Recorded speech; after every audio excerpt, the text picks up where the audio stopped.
What makes this club so different to the other teams in the division? Well, we're a young team. First and foremost, we've been using this venue here now and this club as a stepping stone for players to go on to better things. Last year rolled on Tiernan O'Connor to Larne, and now he's doing really well in the Premiership. So it's a breeding ground for young players. Average age at the minute, starting team today is 22 and a half. So we're trying to develop a good model here of a successful team, successful club, successful players. Why did you decide to change the style of play when you came in from the more direct route that some clubs normally play? Well, the championship is like any championship, second tier football, is quite uncompromising. You have to be physical, you have to be on the front foot, but we do want to have an identity in our play and we try to do that every week. I think we're noted for it. Maybe sometimes we get criticisms for it, that we overplay, but we're going to keep trying to do it. We've got some good young players here, and as I say, we feel that they're going in the right direction and the way the game should be played. Why did you feel like you needed to change the squad when you came in terms of their age? Well, just more for energy. At the end of the day, it's a running game now. You need more athletes, and we try to play a solid defensive game where we go after the ball, basically. So we do play high at times. We try to entertain. I think that shows on our stats. I think we're averaging 2 goals a game, up until last week anyway, for sure. So we've got a good goal return. We have conceded a few, maybe because of being expansive, but at the same time, the players enjoy what we do and how we do it, so we'll keep on doing it as best we can. I want to see how you want to improve what you are doing. I don't care if you're 32 coming 33 or you're 20 coming 21. I want the best versions of players who want to do the best for this football club. And that means winning matches like today. When we're attacking, play the ball in front of a player, not at him, because it slows the attack down. So there's some Wenger on. So we need you defending for the team. Do your job, please. We put them the sword today, do you hear me? Yeah. I'm really pleased with the effort, and that's what I need today as well. If you're coming on, make a impact, alright? Yeah. Good luck. Let's go, lads. How different is the style of play in the Championship compared to the Premier League? Well, the Premier League's got 4 or 5 full-time teams now, so they've obviously the benefits of more hours on the field. Championship's still part-time. There is more football in the Premiership. Obviously, the better players are there as well. But we're trying to develop a team that can go into Premiership in the future, and hopefully that'll be very soon. How difficult would the transition be if Highland and Wolf Welders got promoted? That's a good question. Like, you engage Wednesday night. We played Linfield in the League Cup, and we give them a very good game. Granted, Linfield have a full-time squad of about 22 players, and they made some changes, but there's still some very good personnel on. So the fact that we took them to 3-3 over the 90 plus minutes was a credit to the players. We just died a wee bit. It was a wee bit too much for us in the extra time. I had a wish that had went to penalties directly, to be honest with you. But we've got a team there that there's players there will be playing in the Premiership either with us or with other clubs in the future. When you do change the style of what the football club is used to, what was that backlash like? It was interesting. In fairness, it's still questions sometimes. It's because of, as I say, East Belfast. As obviously Glentorrent's the big club here. They're the main club, and their history is incredible. And then obviously we've got Dundela, who are our main rivals on our doorstep here in the Championship as well. So really the Welders were coming in the back of them 2 teams. So we're trying to give that, to match this new stadium, we're trying to give it a good brand, if you like, and that's what the difficulty is. If you do change it, sometimes people remember the past and all the rest of it. But listen, the committee and the staff and the supporters have been brilliant. In fairness, I think we're going the right direction. But it's just like anything, you have to win matches, and if you don't win matches, it will get questioned. But as I think we're in the right path for player development. Graham, who's been taking us round, your assistant, cracking bloke, but he has a different approach to how football should be played. So how do you two balance it out in the dugout? Well, he's quite vocal. At the end of the day, Graham's an ex-player of mine. He's captain at Institute as well when we had promotion, so he remembers them days. He's just coming into coaching. He's only new. It's maybe his 3rd season, so he's in his apprenticeship, as I call it. I've been lucky. I've had 3 generations of player development. But at the end of the day, he's right in what he's saying. We have to keep traditional values. This club is based on traditional values as well. Obviously, we'll drop back of the shipyard, and we have a lot of culture at this football club now, and we've got a good diversity here. So we need to take on some of the values that Graham has, and the players do, in fairness. Young players now, they don't have a lot. They get everything given to them. There's no wants. So as I says, between Graham, Noel Mitchell, who's my other assistant, and myself, I think the players are getting a good mix of what's needed to be a successful young modern player. So Graham, the gaffer Paul likes to play a more stylish style of football, but you like the other way. Why is that? Yeah, I suppose you could call me an old school footballer. I was a centre half during my days, and my game was based around a bit of physicality. You had to be able to play a bit of football too, but I definitely like the more physicality aspect of it. The manager, again, he's more the Brian Clough style of keeping it on the carpet or keeping it on the grass, as they say. So there's a bit of clash of personality sometimes when it comes to football stage, but he's the manager, so he invariably wins the arguments. Do you understand why he wants to play that style of football in this division, which is very competitive? Yeah, well, I suppose football goes through phases as well in regards to how teams play. You know, really the Pep Guardiola sets the standard for everywhere, because once he starts playing a certain system, generally other teams incorporate it and then move on for that. I think Kizo realises the importance of, one, providing a product which is good to watch. I know direct football can be effective and can be good to watch as well, but most people like to come out and see a nice entertaining team playing football. In our league, in the Championship, direct play generally is more successful, but I find that if you're going to go to the Premier League where a lot of teams play football, it's very difficult then to bridge that gap between Route 1 football and going into being a footballing team without having tried it at least at a lower level. And I think that's what his plan is. The ambition is for the Welders obviously to get promoted. We're in a very competitive league and it's a very difficult league to get out of, but we feel that by playing it the right way, hopefully we're able to achieve our aim, and then when we go into the Premier League, hopefully that transition is a little bit easier. We know it's still going to be a big step, but it makes the football side of it a wee bit easier to cope with, you know. The transition on the pitch might become easier, but the facilities you've got, they've got to be ready for the Premier League, surely. Yeah, well, if you compare that to the previous ground they had at Tilliesburn, which was a real sort of traditional old school ground and a very, very difficult venue to go to. The Blanchflower obviously is a fantastic facility, but with that comes advantages and disadvantages. For advantages being that we can provide a good area for people to watch football, and nice for families, it's family friendly. But from a negative perspective, we feel that teams raise their game coming here because everyone enjoys playing in a nice stadium, and obviously that can provide difficulties from a perspective that if a team's up for the game, they see it as a chance of a big scalp playing the Welders at the Blanchflower and wanting to beat us at the Blanchflower, you know. The Highland and Wolf Welders story is famous in itself with the Titanic. The history is incredible. What is a usual match day like for the fans? Because you took us to the social club. There's a real unity between everyone associated with this team. Well, obviously the football team stem from the Shipyard, and a lot of the supporters have stemmed from that, and it's a generational thing. You've got a lot of family members from people who've worked in the Shipyard. If you look at the club itself, the majority of the people involved in the behind the scenes now from the ground maintenance side of things are all ex-Shipyard workers. We're a traditional working class East Belfast club. Now the team itself is made up from spectrums of all communities, all religions, we've even people from down south, so we've embraced the football side of things. They need to get players in who will obviously make the Welders brand better. But as I say, from a personal perspective, it's a real friendly family club. There's no big airs and graces. Despite the stadium being what it is, we still remain a really traditional working class club at heart, you know. The Ulster fried breakfast is pretty good as well, isn't it? Yeah, well, it would be rude not to bring you over to Northern Ireland and not give you an Ulster fry. And yourself and Scott made a great dent in it. You did as well, to be fair, but I know she left a bit of soda bread. Yeah. But Scott definitely polished that off, and two bowls of beans. So, to be fair, he's a big lad too, so he'd take some filling, you know. You mentioned a few clubs that are in close proximity. So how difficult is it for you to get the players that you want to progress this football club? Well, it is difficult because obviously Belfast, you know, there's bigger clubs in the Premiership, for example, based in Belfast, and then you get your big clubs. So we do depend on young players who are emerging. So we've got a good identification network. Traditionally, the Welders would have had local guys, but now from Dublin we've got players. We've got players from Derry, Londonderry, and we've got players from Mid Ulster. So we've got a nice catchment area now who are coming here week in, week out and giving their best for Highland and Wolf Welders. How quickly do they have to understand the values of this football club and what it means to so many people? Well, it's a good point because we do a presentation on it. We do a presentation on the culture of the club, what's expected when they come in as a young player, because you know you have to set targets, you have to set demands, and I think we do that okay, and everybody knows about the values of playing for this football club and how important it is.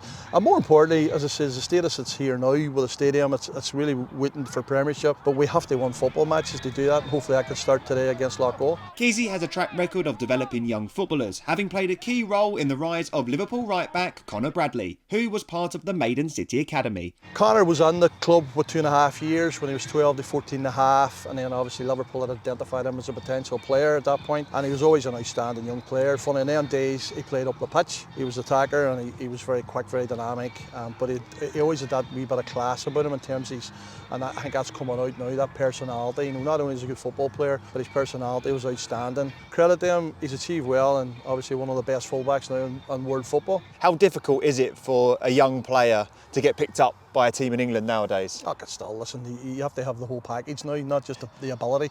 There's lots of players in this country with ability, but it's the application.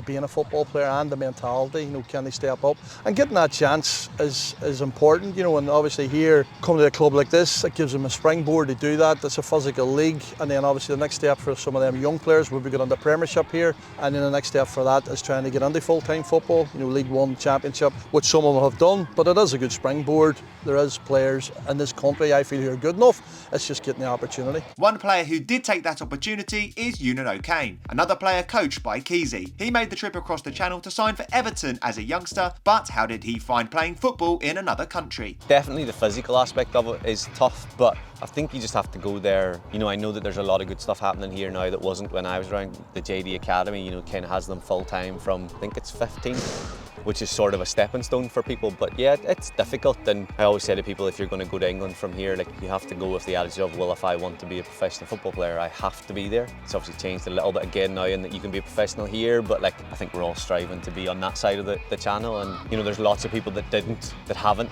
Like Seamus Coleman is like a prime example. Didn't go to an academy in England at 17, sort of went, I think it was Sligo he broke through, has gone to Everton and is, I don't know how many years he's there now. So like, there's more than one way to like get to where he's got. But I think that like, if you have the opportunity to go and you want to, you know, you want to play at that high level, like, you have to take it, and you have to, I think I always say to people, they sort of laugh at me, is like, my attitude was, I have to be over there. And you must be the perfect role model for some of these young lads who will have aspirations of doing that and getting over the channel. Your story at Bournemouth, incredible one. What was that journey like? Interesting. I think at the time you don't appreciate what it was, you know what I mean? Like, it's just every day to day, and you're playing in League One this week and you get promoted from League One and you're playing the Championship, and it's just sort of, it is what it is, like, you just get on with it. But I think since I retired and like looking back, it's like, it's a bit mad, like, that's not a normal footballing journey for people to go on, and like, I feel very fortunate that I was part of it and was able to contribute and you know, got to be part of Bournemouth's history through those years. What would be your one bit of advice to a player that is making that jump over to England? Probably just trust in what you're doing. Like, there'll be a lot of draw to come back, and that like, family are here, friends are here, you're missing out on, I don't know, like this, that, birthdays, whatever, but it's like awards at the end. And I think like, more than just me, like there's a lot more people than me have made a career in England out of football, so it is possible, and you know, just work as hard as you can to achieve what you want. Team captain Lewis Patterson arrived at the club before the gaffer, so how did the players adjust to his new style of play? I knew Paul previously, underage level, so I knew the way he liked to play. It's a good style of play. I think the squad is very different back then to what it is now. There's a lot of youth in the squad now, so we've all sort of bought into what he wants to do, and I think you can really see, I think it's his third season now, you can really see the sort of play style and stuff that he wants to bring, really, yeah. Do you prefer playing that style of football? Getting it down and playing? Yeah, well, it suits me better, because that's the way I like to play. That's always the way I've been brought up playing, coming through academies and stuff. I mean, when you have the ball, the other team can't score, so that's the way I'm looking at it. Like. How difficult is it coming up against the more direct teams then in the Championship? Yeah, it is difficult. Look, we can play both ways. We can mix it up as well, don't get me wrong, but no, the Championship and the Irish League, the league above, is very, I'd say it's direct football, but that's the way football is. There's different styles of playing, you just got to adapt. How has the level of football changed over the past few years since you've been playing in the Championship? Yeah, massively. Look, I was in England and came back and signed for Crusaders who are in the top league, and you're coming back thinking, right, I'll bet my way into the first team, and it's never happened. Like, the standard's very, very good. Sort of fell out of love with football, that wasn't really playing. Came to Welders on loan here and just loved it ever since. So no, the standard's very, very good, and you'll see that with boys coming over on the likes of loans from England and Scotland, and they're not getting in the team, they're thinking, oh, it's going to be easier than it actually is. But no, standard's very, very good, and especially over the last few years, it's really, just commercially and everything, it's just really took a step forward, the whole Northern Irish football pyramid, really. What would it mean to you as well to get this club promoted to the top division? It would mean a lot. Obviously there's no hiding place, that was a goal when the season started. I don't think we've really hit our heights yet, not even really close in my opinion, with the squad we have in there, but no, it would mean a lot. Obviously this is my 4th year, and I just really feel like the Welders are my home, and I want to take them up the league, yeah. And do you understand the history of the football club? Yeah, definitely. Obviously, coming into the club, I didn't really know much about it, but when speaking to the committee and all the older fellas about the club, you get to know the Welders basically, and then you're going to the social club in D Street and you're hearing stories and stuff. So no, it's a great culture within the club. The manager has really based his team on youth. And again, that has advantages and disadvantages in that with youth there comes no fear, but getting experience in the young players can be very, very difficult. So we have a couple of older players, Daniel Cairns and Craig Harris, who provide that sort of the balance. But as I say, we try and identify players at a young age, and the manager has a 19 to 23 bracket where he likes to get players in, and even if those players maybe aren't showing all the credentials that we would need, the manager likes to get them at that age and develop them and work them and try and take them to a level we need. Now with again that has its own problems with Premier League teams coming in and taking your players. We've always got Premier League clubs coming and watching our young players, but then that's what football's all about. Players strive to go to the highest level they can, and that's why we want the Welders in the Premier League, so that we can retain these players at least for a couple of seasons, you know. Daniel, as a senior member in this team, what advice do you pass on to the younger lads, having been there, done that and got the t-shirt? Yeah, I'm getting a wee bit older now, obviously. One of the sort of more senior members of the squad, and I think we're quite young. We've got some very young players, some really good young players, and yeah, it's just about sort of helping them as much as I can and passing on any sort of advice, or if they want to come and sort of speak to me at any time, then I'm always there to sort of give them a hand. The gaffer likes to play a passing style of football. Do they do much analysis and things like that? We would do stuff during the week. Obviously, if we played Saturday, then we'd watch a bit of the game from the weekend on the Tuesday, and then Thursdays are normally sort of leading into the next game. And yeah, just watch a bit of opposition, watch a wee bit of our own stuff, and things we can improve on, things that went well, and then like I said, on the Thursday it'll be more so going into the next game and watching a wee bit of the opposition. What was it like growing up in that academy at West Ham? I loved it, loved every minute of it. Couldn't wait to go. Obviously I was really young at the time, and I'd been across to a few different clubs on trial and stuff, and then went and played a game for West Ham and played really well when I went over, and then it was sort of just went from there. 15 when I left home, and yeah, I just couldn't wait to go really. Who was in that squad? Junior Stanislas, he was a year above us, so I went over obviously as a first year scholar, and then boys were all second years, the likes of Freddie Sears, Jack Hollison, they were again a wee bit older, James Tompkins, all the boys that went on to play in the first teams. What does it take for a young player playing in the Championship here in Northern Ireland to make it across to England? What do they need? Good question. I think for the young ones, I always sort of try and say to them that it's, you know, this is obviously a good level. If you're maybe 18, 19, like you look at like we Shannon Devane, for example, he's come in on loan from Coleraine and 18 years of age. Johnny James has come in, another young lad, and you know the squad's sort of relatively young. But I think playing sort of at this kind of level gets you prepared for senior football and men's football. So I know obviously people think about maybe going away at a really young age like myself, but I always say that there's nothing wrong with maybe having a year or two at 18, 19 and getting yourself really ready for sort of senior football and men's football. What would the gaffer be saying to them at half time, having watched that first half? Poor start, obviously.